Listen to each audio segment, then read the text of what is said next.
Hi guys, I'm Mike. And I'm Ash. And this is F1 Fanatics.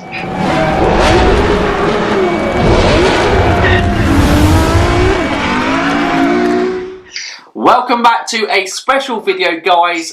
We are here to discuss the question of can Racing Point compete at the top of the F1 grid with obviously the new regulations coming in F1 2021, hopefully leading to the field closing up. Can Racing Point be one of those teams to take advantage? And as you can see with us today, we have special guest Raz from Raz on F1.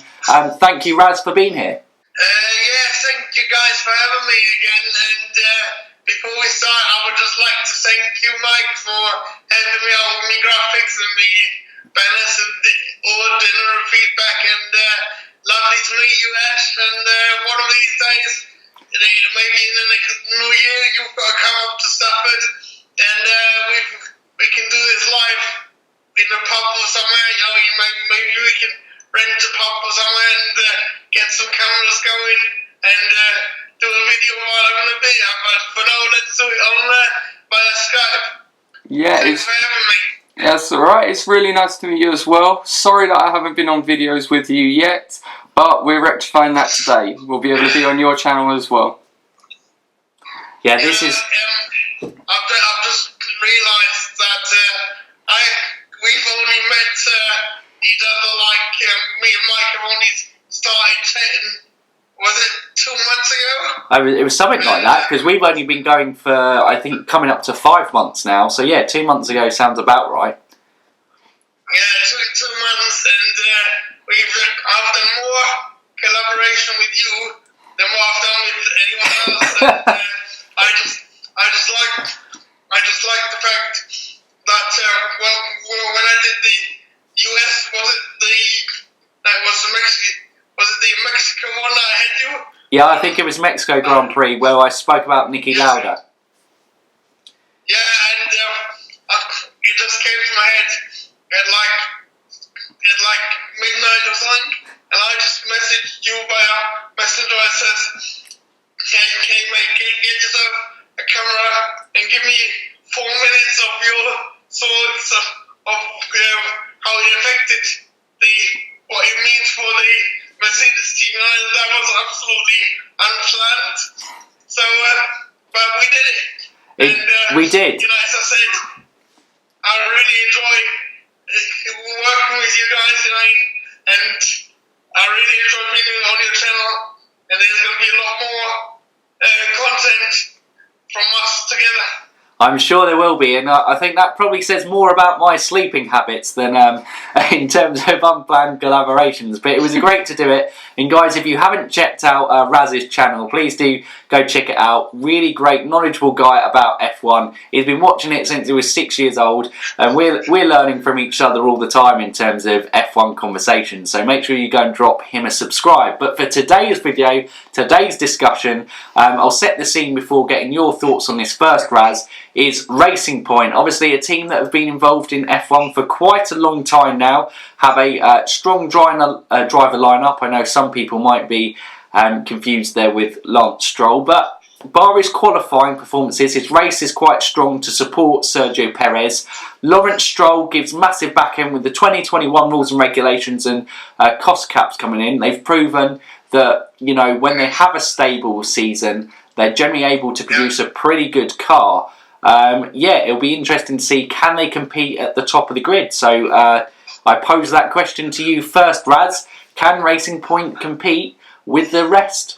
Well, I'm a lot older than you. I'm 35, showing my age now, But, I watched Formula 1 when Racing Point was Jordan, yeah? So even then, there was managing to win and getting 1 and 2s. The most controversial one, the best one for the team was 1998 with Damon Hill and Ralf Schumacher. I think they can definitely win.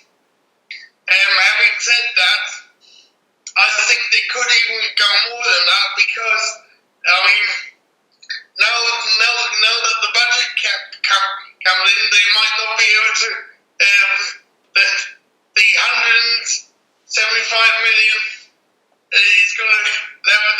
playing field. But I mean, if I was Lawrence Stroll, I would put in, because he's my superior already. So what's there to stop him putting $1 billion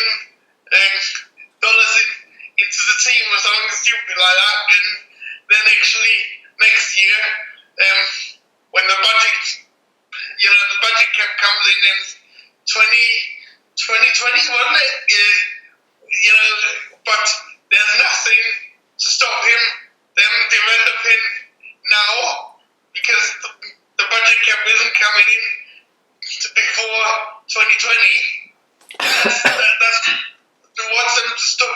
What's there to stop them starting development now? And then they've got the chance of being ahead of everybody else. And that is where the budget cap, I think, is not going to work in 2020, because I think the teams are already putting in money for next year's development. So I think truly the budget cap is only going to come in 2021, because they're not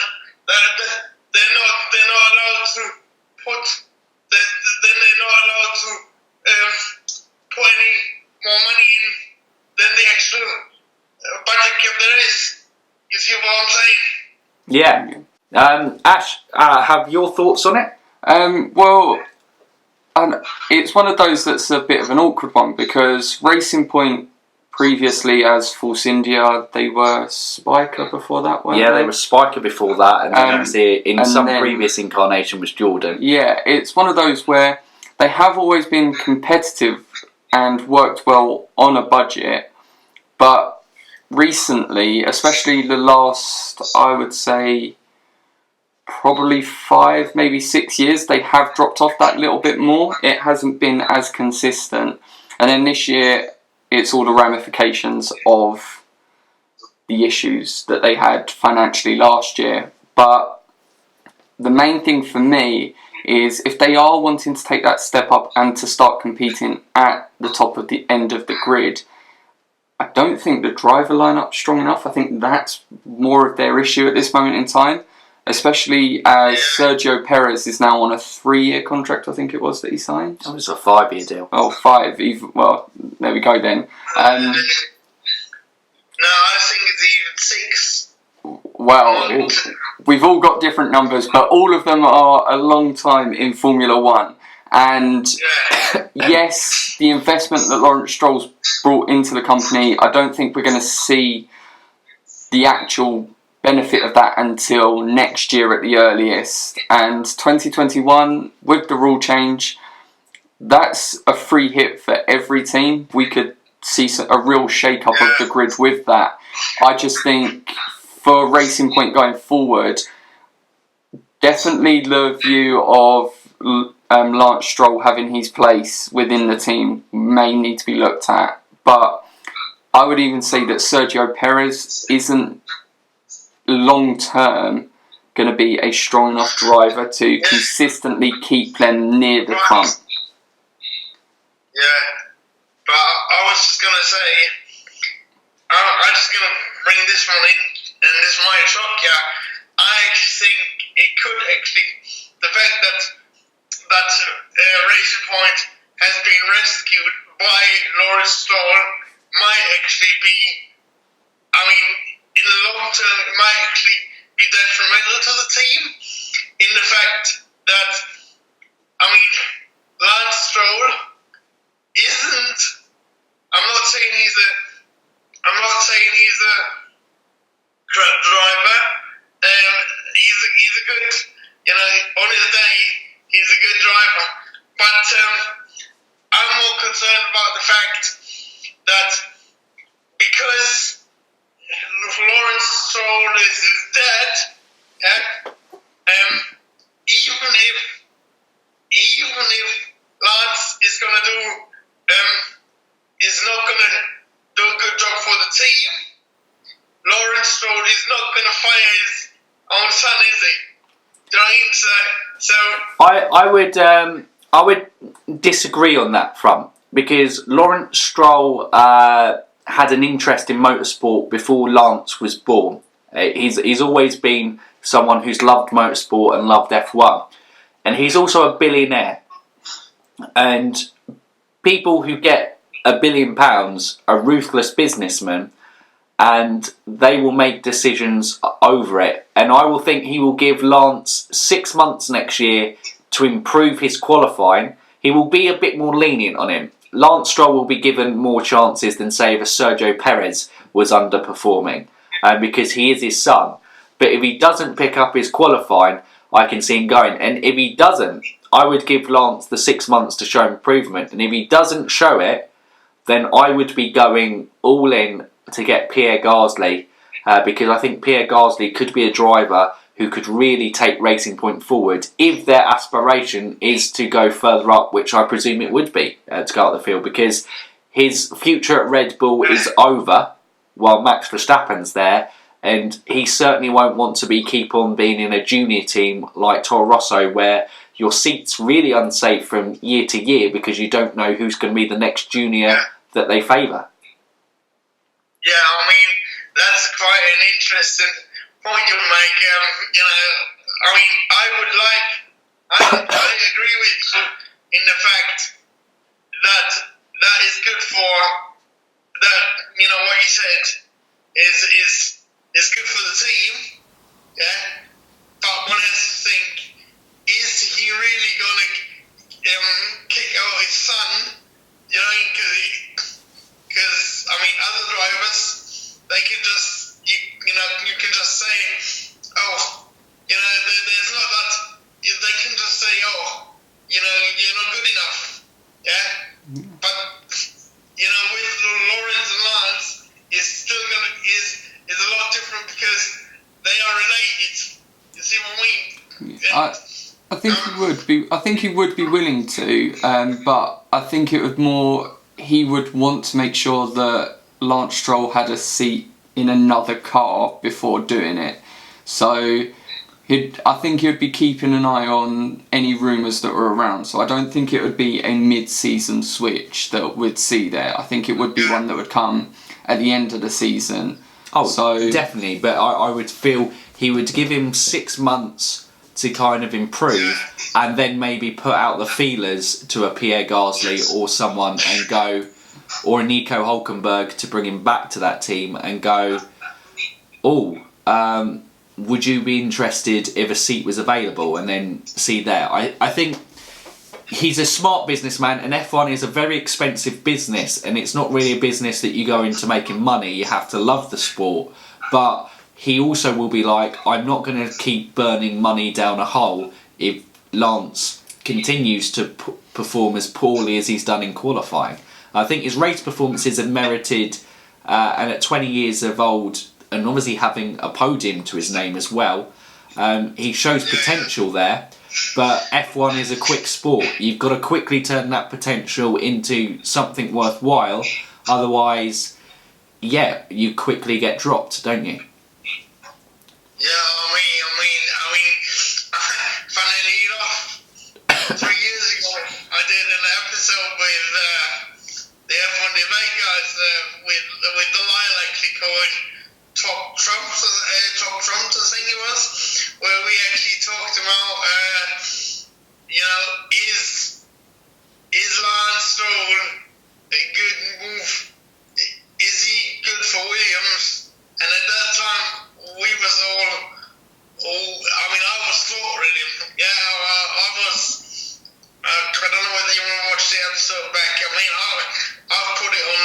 I'll put a link to their video, obviously, on my channel under collaborations, like I do with every video I do with people. Yeah, just do links and then put them on in a playlist on my channel. But we absolutely. I absolutely slaughtered him because my argument was, is he gonna? Yes, he's bringing in the money.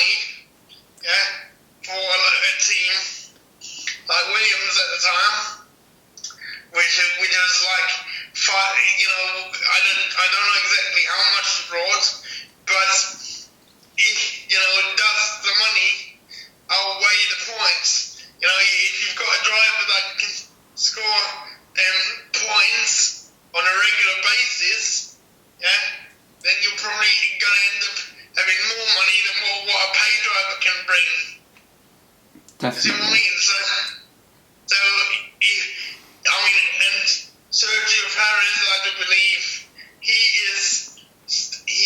I don't actually know whether he gets paid by the team or whether his sponsors pay him or what. You know, I think they need to look at somebody like, as you said. I mean, not necessarily a Pierre Gasly, but maybe even bring. I mean, that would be an unlikely move, but maybe tempt somebody like Lewis Hamilton at the end of his career to or a high caliber driver, to get the points, because at the end of the day, the points maybe outweigh the payment that a pay driver can get. Yeah. Yeah, and it shows how much a higher caliber driver can actually achieve for you. Like, if you look at Raikkonen at Alpha this season, the car hasn't been there consistently, but Raikkonen has always seemed to be in and around the points. So by having that higher level of driver, it does give you those opportunities to build more in the Constructors' Championship. And as we regularly say, that's where the money comes from in Formula One. It doesn't matter if you've got one driver getting all of the points, you need to have two consistently scoring to be able to achieve. And that's, if you look at the Constructors this season, it shows based on that. The teams that are consistently having two drivers in the points are so far ahead of the likes of Alpha, Racing Point and Haas in terms of their ability to move forward at the moment. Exactly. And I think that probably rounds off the point quite nicely. So, do they have the drivers capable? Well, probably not the current lineup, but they certainly have potential if they do not perform and they go bold in getting some big drivers. They have potential to pull that. Now, do they have the ability to build a car capable? Yes. Well, there you go, Raz. There's no discussion topic on that. Yes, they can. No, because I reckon, as you said, I know you can't spend endless money in Formula One, but I think the mere fact that Lawrence Stroll is in that team, and he is a multi-millionaire, he is not going to, if the mechanics aren't pulling their weight, or the drivers or whoever builds the car, they know that he can afford just to get rid of him straight away. Exactly. You know, he's got the lawyers, he's got the infrastructure to just say, good enough. So I know it sounds ruthless, but I think if they're not pulling their weight, then he would do that. Yeah, and I think with him at the helm, they've got a better chance of success than with VJ Malia or Eddie Jordan, because I think, especially Eddie Jordan, saw it like a bit of a party. Party sort of, party comes first, and he was more like the glamour, and all the rest. But the glamour doesn't win you championships, and No. a bit like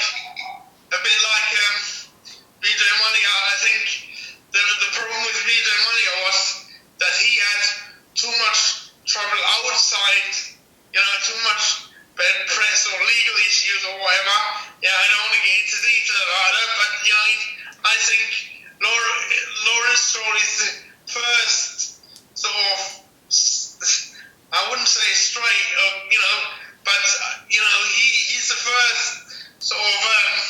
stable owner. Since racing comes first, and we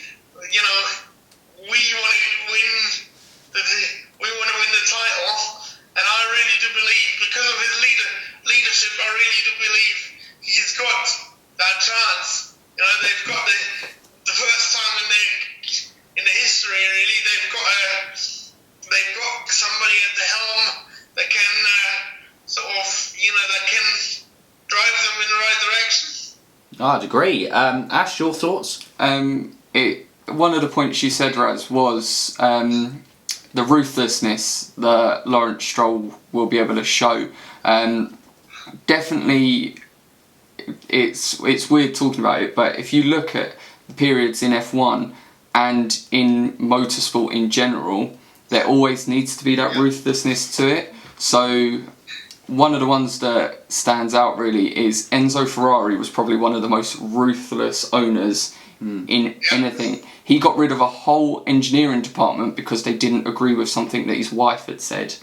So you need that ruthlessness to actually be able to build a team, and it's something that Racing Point have got that opportunity to do.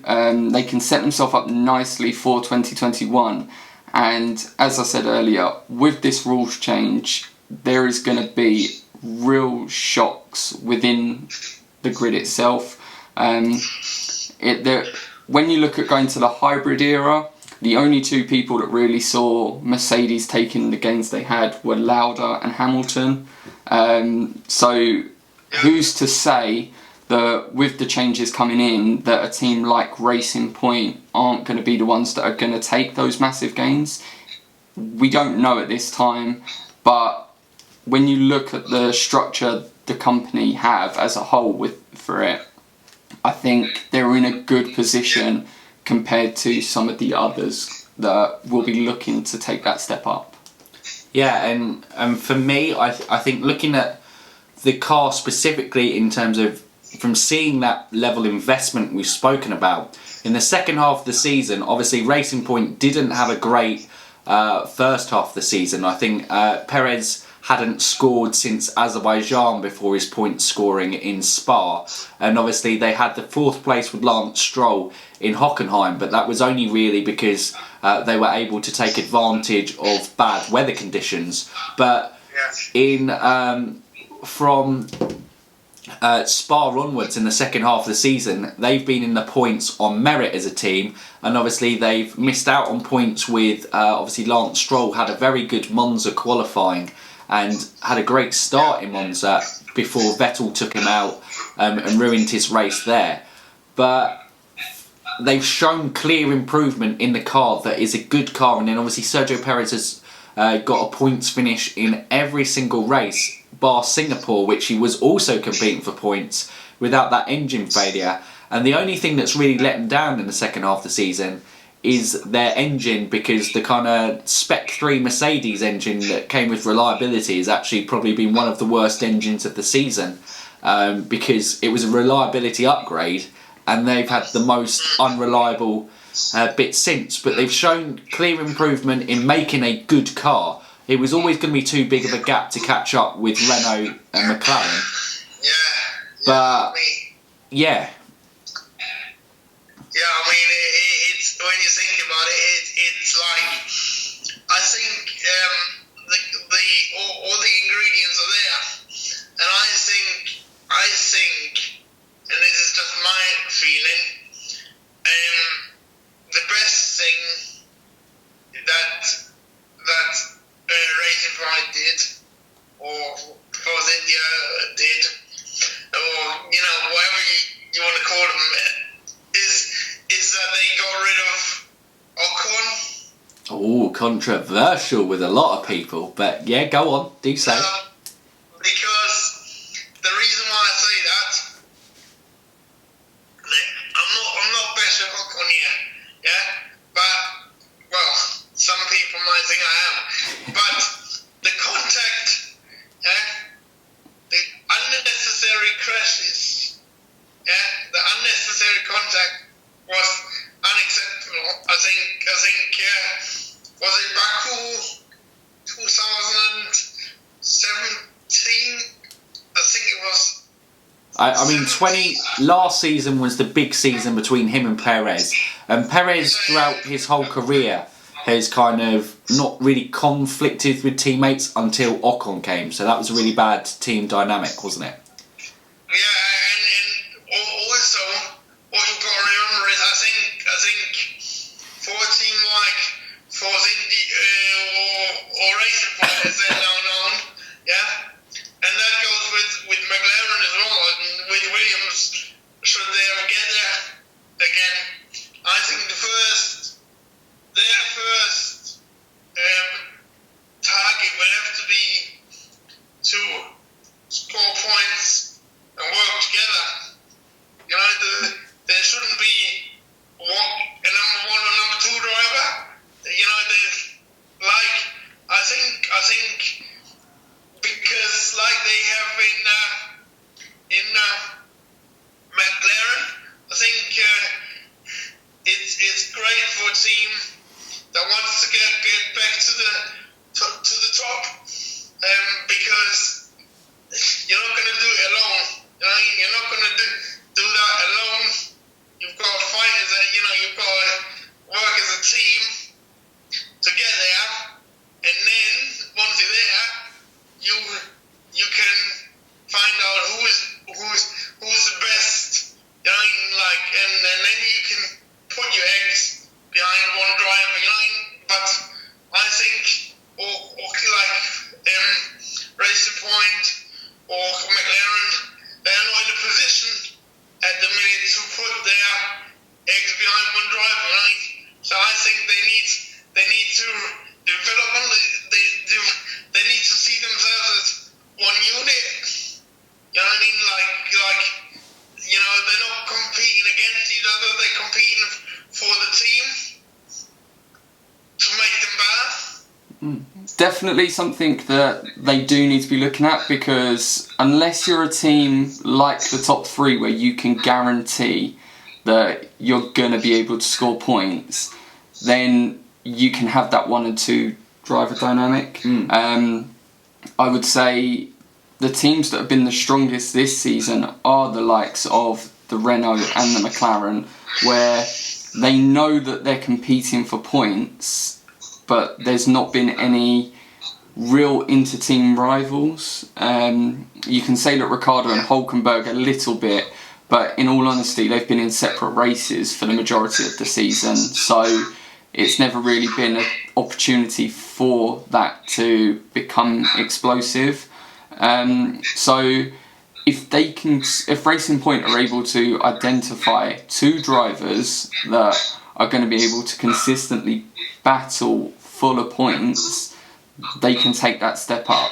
At the moment, I'd say the issue is the fact that driver-wise, Lance Stroll is still in that position where he is likely to be favoured at the moment, but it's Perez that's been scoring the points for them, so they need to try and identify a way of balancing that out. And the main thing for that is Lance Stroll needs to improve his qualifying. We've been saying it enough. On a Sunday, he has been performing and has been doing very well. But on a Saturday, he's not getting his car in a position where he's setting himself up nicely for a race. So next season, if the qualifying side of things improves, we might see a completely different team dynamic at Racing Point anyway, where we then might not be questioning drivers. So I think next year's the year where we'll see where the team's at. I think it's probably quite a good point to round off in terms of discussions there. I think from what we've said, Racing Point have all the ingredients. I think you summed it up well there, Raz. They've got everything there that they can be a top team and compete. They have to be ruthless in their decisions, and that includes the drivers, even if it is Lance Stroll being Lawrence Stroll's son, to push on to the next step. But they've got it all there. They've got all the ingredients. 2020 is a big year for them for setting up for 2021. But yeah, there is no reason why they can't be the next big team within it. Whether they do it or not is a big question, but I think they certainly have the capability of doing for it. But yes. Yeah. But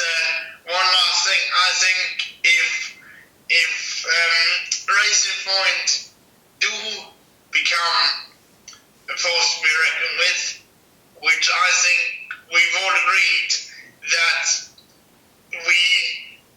that they can, and if they do, then I think Renault are in trouble, because I think Renault is a manufacturer, yeah?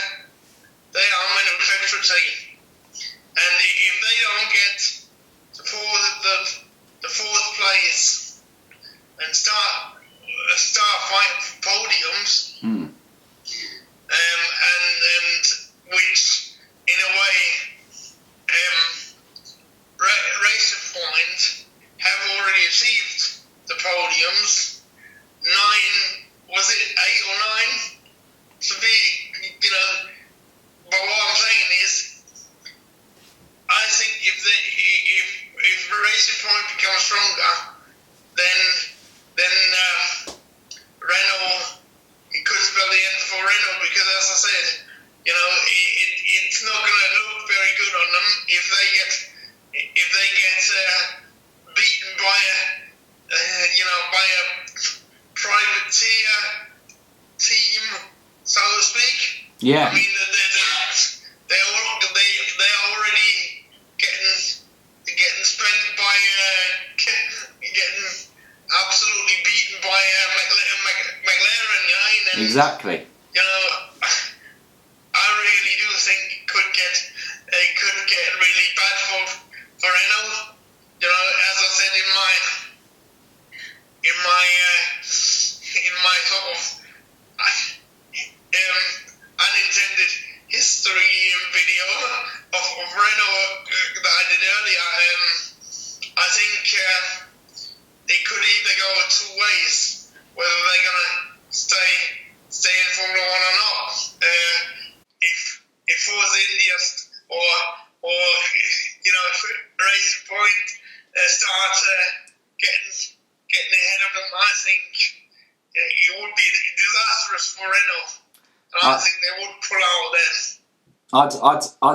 I'd agree with that. It'd certainly be an issue for them. But yeah, I think that's probably a good point for us to round off on the video there. In terms of, thanks Raz for your thoughts on this. It's been a great topic to kind of discuss and everything from there. And I think they're a really interesting team to watch and see how they develop. And it actually probably would be quite good for an independent team in F1, a bit like Red Bull did, to work their way to the top and prove it wasn't just a manufacturer's game. But yes, thank you so much for coming on, Raz. Guys, like I said, if you haven't subscribed already to Raz's channel or checked it out, please do go check it out. Really appreciate that. Ash, thank you as always. Our usual kind of stuff from there. But this is part 1 of a kind of collaboration, isn't it, Raz? Like we did last time. So we're going to be talking about Kubica on Raz's video. So yeah, thank you, Raz. Yeah, thanks for having me, and yeah, as I said, there's going to be another video coming out on mine, which we're going to record straight after this one, and it's for my channel, and yeah, I have learned how to use scheduling now, so we're going to schedule it for, when are we going to schedule it for? I think 6 PM tomorrow, if we can, if that's good with you. Or 6 PM today if you're watching this, but yeah. Yeah. But yes, we'll do that, and we've got that video coming out there. So yeah, we better go and get on recording that video. But guys, if you've liked the video, don't forget to give it a thumbs up. Comment down below on your thoughts. Do you think Racing Point can be a team who can challenge on the top? What can you do if you're new around here, Ash? If you are new around here, you can press the subscribe button so that you are able to have our videos going onto your YouTube account. Also jump over to Raz's channel and press subscribe as well. We've got the bell icon as well, which if you press, you will get a notification of when one of our videos goes live, which means you'll be able to be one of the first to see whatever we decide to talk about on that. And for now, UF1 fans, keep racing.